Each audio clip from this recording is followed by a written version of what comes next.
Megastar മമ്മൂട്ടിയുടെ mega action ചിത്രമായിട്ടുള്ള turbo എന്ന cinema Kerala box ഓഫീസിൽ ഗംഭീര പ്രകടനമാണ് കാഴ്ചവെക്കുന്നത്.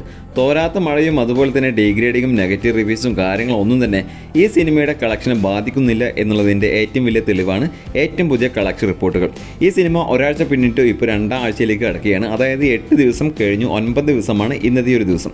അപ്പോൾ നമ്മൾ ഇന്നത്തെ വീഡിയോ നോക്കാൻ പോകുന്നത് 8 ദിവസം കൊണ്ട് ഈ ഒരു സിനിമ കേരളത്തിൽ നിന്ന് എത്ര നേടി, വേൾഡ് വൈഡ് എത്ര നേടി എന്നുള്ളതാണ്. ഈ സിനിമയുടെ 8ാം ദിവസമായ വ്യാഴാഴ്ച ആകെ മൊത്തം കേരളത്തിൽ നിന്ന് കളക്ട് ചെയ്ത എമൗണ്ട് എന്ന് പറയുന്നത് 1,20,00,000 മുകളിലാണ്. ഇതോടുകൂടി കേരളത്തിൽ നിന്ന് മാത്രം 25 കോടിക്ക് മുകളിൽ ഈ ഒരു സിനിമ കളക്ട് ചെയ്ത് കഴിഞ്ഞു. കേരളത്തിന് പുറത്ത് ഇന്ത്യ ആകെ ഈ ഒരു സിനിമ കളക്ട് ചെയ്ത എമൗണ്ട് എന്ന് പറയുന്നത് 6 കോടിക്ക് മുകളിലാണ്.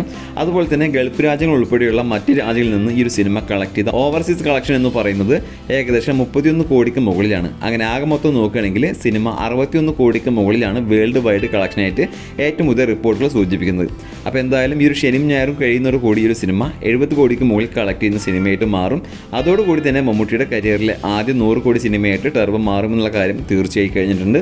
എന്തായാലും എന്തൊക്കെ കാണിച്ചു കൂട്ടിയാലും ഈ ഒരു മെഗാസ്റ്റാർ മമ്മൂട്ടിയുടെ ടർബോ എന്ന സിനിമ മലയാളി പ്രേക്ഷകർ ഏറ്റെടുത്ത് കഴിഞ്ഞു എന്നുള്ളതിൻ്റെ ഏറ്റവും വലിയ തെളിവ് കൂടിയാണ് കളക്ഷൻ റിപ്പോർട്ടുകളും അതുപോലെ തന്നെ തിയേറ്ററിൽ കാണുന്ന ജനക്കൂട്ടവും. അപ്പോൾ എന്തായാലും വീഡിയോ ഇഷ്ടമായി ലൈക്ക് ചെയ്യുക, ഷെയർ ചെയ്യുക, നിങ്ങളുടെ അഭിപ്രായങ്ങൾ നിർദ്ദേശങ്ങളും താഴ്ന്ന് കമൻറ്റ് ചെയ്യുക. ഇതുപോലെയുള്ള വീഡിയോസ് കാണാൻ താല്പര്യമുണ്ടെങ്കിൽ പേജിൽ നിന്ന് ഫോളോ ചെയ്യുക.